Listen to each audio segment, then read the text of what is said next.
This video is a basic tutorial on how me and my family elk hunt in northern Colorado every fall. We like to do second rifle season, and we usually get our animals, so this is a good method and how I do it. Alright, so when you're going out elk hunting, you need lots of clothing to keep you warm. First of all, we've got some long underwear here, just a good base layer. You don't want anything cotton when you're going elk hunting, because when cotton gets wet, it does not hold heat and it will not dry fast at all. So yeah, long underwear that are cotton, or not cotton, polyester. These shirts are polyester as well, just normal t-shirts. We got this wool sweater, which is a great, super warm layer if it's really cold.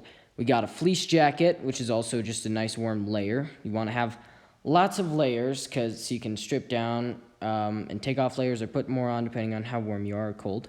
We got wool socks. Over here we have hiking boots because you don't want your feet cold or wet. We have orange. When you're going elk hunting with rifles, you need to wear orange. It's the law, and just so other hunters can see you and don't think you're elk and don't shoot you. So yeah, we've got a winter orange hat, a summer orange hat, orange vest.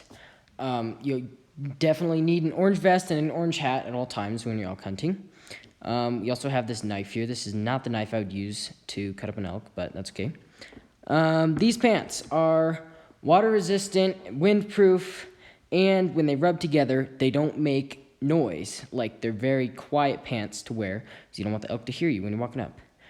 We also have this jacket. I mean, you don't need camo when you're elk hunting with rifles because you're wearing orange anyway, so that defeats the entire purpose of camo. But this jacket is waterproof, it's light, and it's warm, and it's just a good shell to have on the outside. Got lots of pockets so you can hold stuff. When you're in camp, you definitely want warm clothes because you're not going to be moving and you cool down. So we got puffy jacket and puffy pants to wear. Some other pieces of hunting equipment that you will definitely need. Start with a sleeping bag. This is like not a backpacking sleeping bag. I'm just going to be sleeping in this in base camp. So it's very heavy and very warm and very big, as you can see. Secondly, we have the rifle. Most important piece. I'm shooting 308 Win Mag. It's decent size round. Takes an elk down. So one important piece of this gun is scope caps.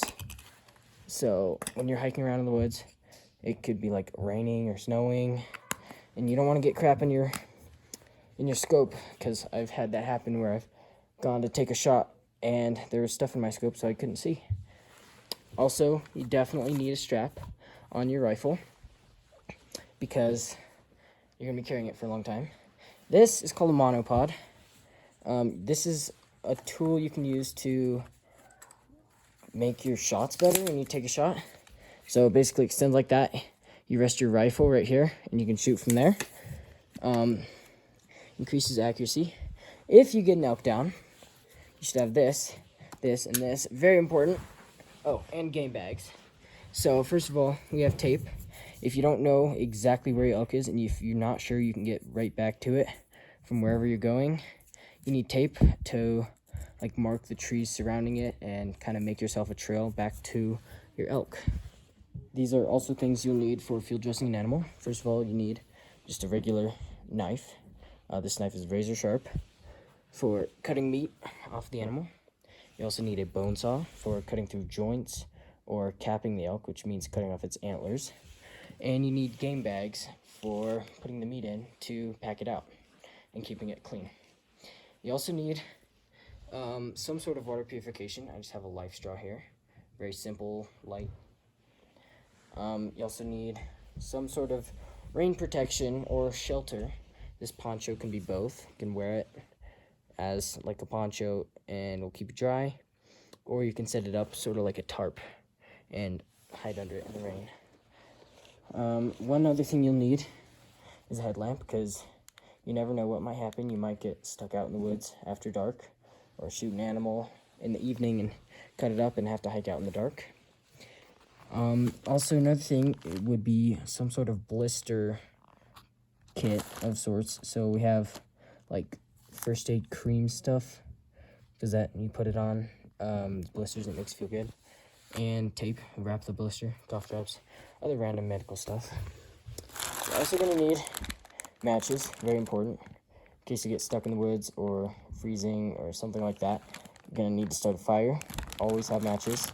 And there's also some food in this bag. Want to pack more food when you're actually going out hunting, but it's a good start. And yeah, also I have some napkins in here because you want some sort of dry material to start your fire with if it's been... When you're getting ready in the morning to go hunting, you need a few things. First, you need your boots. I had them by the fire all night. Even though we didn't have a fire going all night, they still dried out well. Because yesterday they got soaked. You need gaiters, because they're, your boots and your pants aren't connected, so mud and water can get in there, especially if it's like snowy. So gotta have gaiters to have a waterproof layer. Then I have my windproof and waterproof pants, which also don't make much noise when they rub together. A few things when you're putting on your gaiters, you want to look and see which side the little tightener tabs are on, because if they're in the inside and you're walking with your feet close together, they can rub against each other and make unnecessary noise.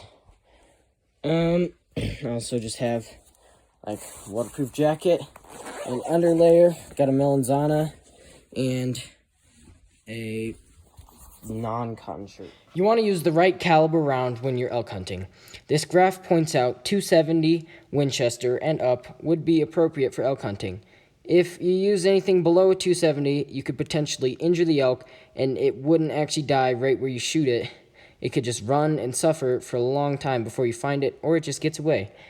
The graph does say to don't use things over 300 Win Mag, but we do, and they kill elk, so I think it's fine. When you're going elk hunting, you need to be able to get your rifle from whatever position you're carrying it in to a shooting position in a really short amount of time, something around a second or two. So just for this video, for demonstration purposes, this is a fake plastic rifle. There's a few carrying positions you can do. Basic over the shoulder, that's what I use all the time, pretty much. You can wrap your hand around the strap and carry it tucked up under your arm like this. Or you can cross your arms and tuck your rifle in there. You always want to make sure that your safety is on until you're ready to fire. So basically there's a few shooting positions. You can shoot from standing if the elk is not very far away, or if it's just about to run and you can identify, bam, just drop it like that. You can also go to one knee like this and shoot like that, or sit on your butt, put your elbow on your knee, and this provides much better stability with your leg and your arm together, so you can make longer shots like that. So when you're going elk hunting, you need to have lots of hours in at the range, being able to hit a target from around 200 yards. There are only a few places you want to shoot an elk. You can see here in the picture, highlighted places are the heart and the lungs. Those are the vitals that will instantly kill the elk. They won't make it very far. If you shoot an elk anywhere else, it's not going to die as fast, and it will suffer, and it could potentially get away. If you hit a little high above the lungs, you do hit the spine, which does drop the elk, but in general, you want to aim for the vitals, the heart, and the lungs. So this is how to track elk. You can see we found these elk tracks. This is actually a few days after I shot my cow. We're looking for my bull now, which is the male elk, after I shot my cow, which is the female elk. Over there, where the camera's pointing now, we found some elk beds, which is where the elk have been laying. It leaves an oval melted spot in the snow. So we found about 5 or 6 elk beds, so this is a good group of them. Hopefully there's a bull in this group. We can tell that they're going the direction the camera's pointing right now because the toes come together and point that way. When you're tracking elk, you want to do a couple things. You want to keep your legs not touching each other when you're walking. You want to be mindful of where your foot goes. You don't want your pants rubbing together, making excess noise. You want to keep your eyes up most of the time, but you also want to know where your feet are so you don't step on something wrong and make noise or fall. And mess up your gun or get hurt. Alright, I just shot this cow from about 200 yards that way. We saw the whole herd running through, and I waited till there was one cow separate from all the other ones. You don't want to shoot and hit multiple animals. So I shot her. I think I shot her in the back leg. So she fell down, limping this way, and I shot her again in the lungs. And then she went down, walked on down here, and here she is. So the next part is cutting off all the meat. So you want to make a nice far out cut on the ribs, because you don't want to puncture the guts, because that smells. I guess you don't have to hold that for right now. But you cut way out here, the meat kind of just falls away from the bones.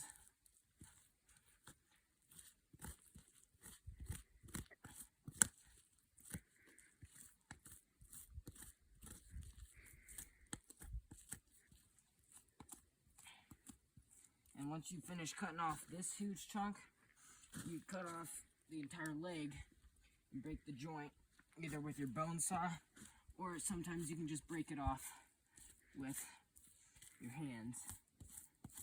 So, cut all this. We don't want to cut the tenderloin up here because that's good steak meat. You want to get it full of holes. So, start cutting that. So, this is all just shoulder. Under that is the tenderloin.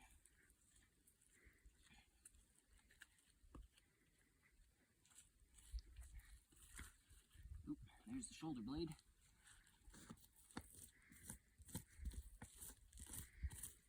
So, Ash, can you get a game bag? Right there? Right behind you on the tree.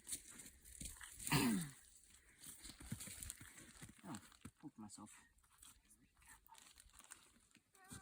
How do I open this? Oh. With your hands. I have gloves on. Oh, but now I need you to hold the leg up. Oh. You want me to get the leg or the game bag? You need to get the leg. You don't want to cut yourself.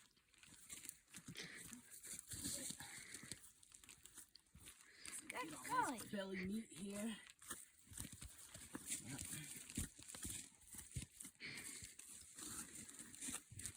Pull one up and that way. So if you have multiple people at your kill, you can have someone hold your leg up. Hold the leg up so you can cut it off. But if it's just you, you can use like paracord and tie the leg to a tree or something to hold it up. Why is that bleeding so much? Because I shot it. Oh. Because he did. So this is called the front quarter, right? Yeah. Alright, now pull it that way more and really good and hard.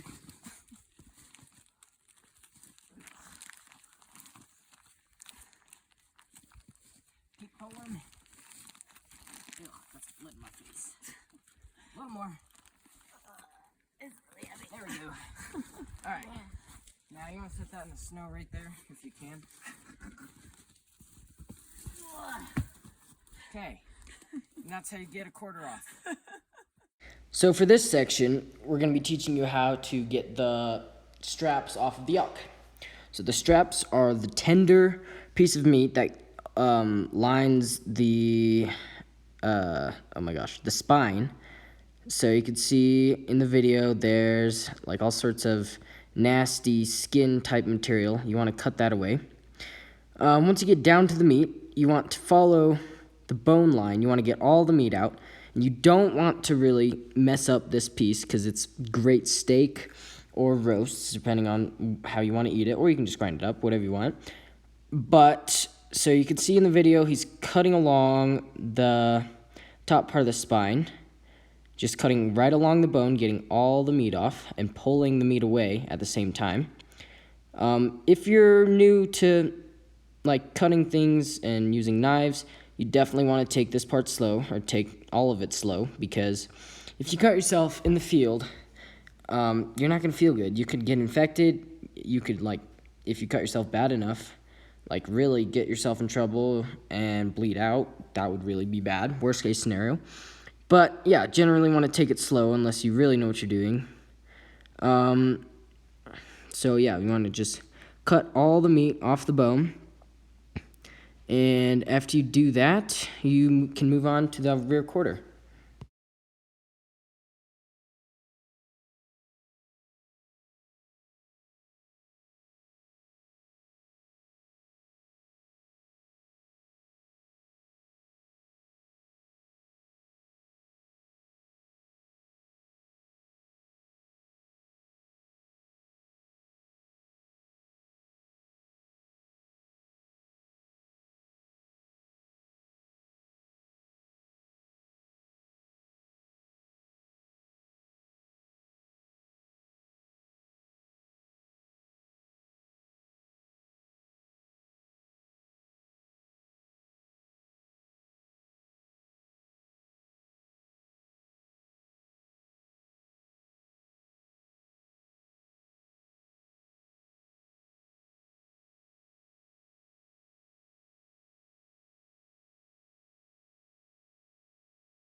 You can see here, my dad is cutting along the top section of the spine now, where before he was cutting the bottom section. You can see that the bones make a sort of pocket, and he's just cutting the meat right out of that pocket. And yeah, you want to keep taking it slow. Yep, the meat just comes right off the bones. Just keep pulling and cutting, and it should come right off.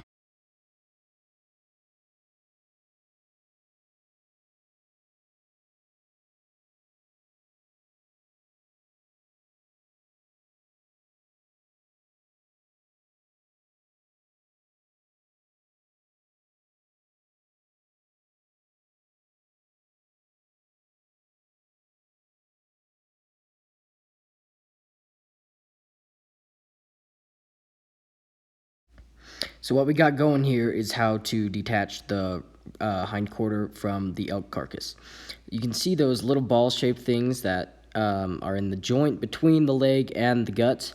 Those are actually guts. We accidentally punctured the gut pouch under the ribs. And you don't want to do that generally because it can contaminate your meat, and guts don't smell good at all. So, and I had to redo an audio on this because when you're hunting, and this is my kill. My dad didn't actually shoot this one. I shot this one. And this is opening day, so he needs to still fill his tag. So that's why we're whispering, and that's why I'm doing another recording, because you don't want to scare the elk away, even though you just shot one, because they might come back. And actually, while we were cutting it up, another cow did come back, and he had a cow tag, but he was off chasing where he thought they went. But anyway, so up to the right and out of the frame of the camera, there was someone pulling this leg up and out, and my dad here is just cutting through the meat and getting down to the ball joint of the hip, which I accidentally shot my cow in the rear. She was running at 200 yards through trees, so still pretty proud of that shot because it got her down, but not a great shot. But anyway, yeah, he's just pulling and cutting the meat off the carcass. And a good rule of thumb is if there's still meat on the carcass after you've processed it, then you need to cut off all the rest of the meat. You don't want to leave any meat out in the field. As you can see, there's a ball joint right there that my dad just cut through. If you're really struggling with that, you can use your bone saw and just saw right through the bone. But yeah, you can see here, zoom in, there's the socket and the ball. Okay, so he just cut that off. It just comes right out, shouldn't be too hard. He's just cutting through the meat now, and just basically detaching the rear leg. You do want to keep proof of sex on one of your hindquarters, because if a game warden comes and needs to identify your animal to make sure you shot it legally, you need to be able to tell that it was a cow and that you didn't shoot like a spike or a bull and are lying. So yeah, look at that. The leg just comes right off, cuts through all that meat there. There's still some hide on, but that's all right. And you can see a little bit of steam coming off of this meat. The meat's obviously very warm. It was just on a live animal. So you want to put the meat, if there's snow, like you can see snow on the ground here, put the meat in the snow also to keep it clean. But you also need to cool down the meat, because if it gets too warm and stays that way, it will just rot, and that's not going to be helpful at all.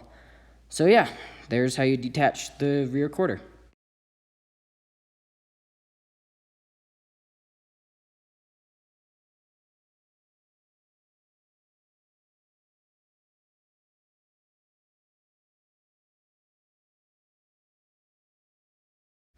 For this next picture of my buck, I shot this guy on closing day, closing evening, with a beautiful sunset in the background.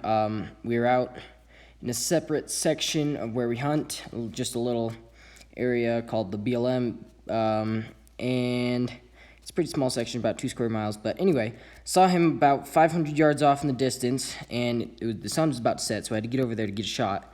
Ran over, looked around, didn't see him. I thought they just disappeared, because there's a few deer together. Looked up to my left, and he was standing there in a bunch of trees. Brought my rifle up, drilled him through the lungs.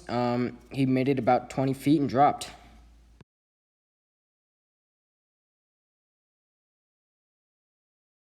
Like I mentioned earlier in this video, you may end up cutting up your animal in the dark, so it's important to have a headlamp. Just like I told you a second ago, shot this buck right before dark, so I'm cutting it up in the dark with my headlamp. You want to take your time and don't cut yourself. You can see the beautiful sunset in the background, and yeah. Start by cutting all the meat off of the bones, like this, and then putting it in a bin for the ground, which we've got our grinder. We grind the meat through there to make sausage. We also have pork fat, because elk meat is really lean. So you add in the fat to make the sausage better. Then over here, we have like bags to put the meat in. And, well, we have other bags too, but we also have like roasts, so not ground, and steak. And you seal the bags with this sealer and then freeze them. This is how you seal it.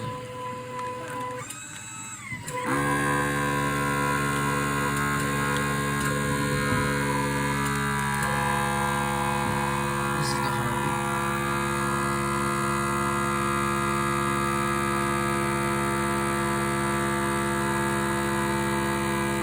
So you get all the air out, and then it seals the bag. And then you get this, and that's what you put in the freezer. Boom. This is how you grind it. Cut it meat, put it through the grinder. That's what sausage is, and then we can put it in casings or just a bag. This cookbook, The Meat Eater Cookbook, written by Steven Rinella, is a great book for learning how to prepare and eat and cook wild game. Steve Rinella is a very experienced outdoorsman. He has the show Meat Eater on Netflix, and he's a very good chef as well. This next recipe, actually, I made up myself, so it's not as good as something you'd find in this book, but it's still great, so you can try it out. Alright kids, so what we got here, we got the elk heart. Just took it out of the bag, alright? Cut it up, and we're gonna fry it. So, we got some oil in the pan on the stove. We got some epic music in the background. We got some eggs. We got some flour and some steak seasoning. Good stuff. And it looks like that. You throw it in there, and it's gonna be so. We got some Cheeto dust, some Dorito dust. This is how you do it. Yep. Get it in the Cheetos. On the plate. Into the fryer. Ooh, looks good.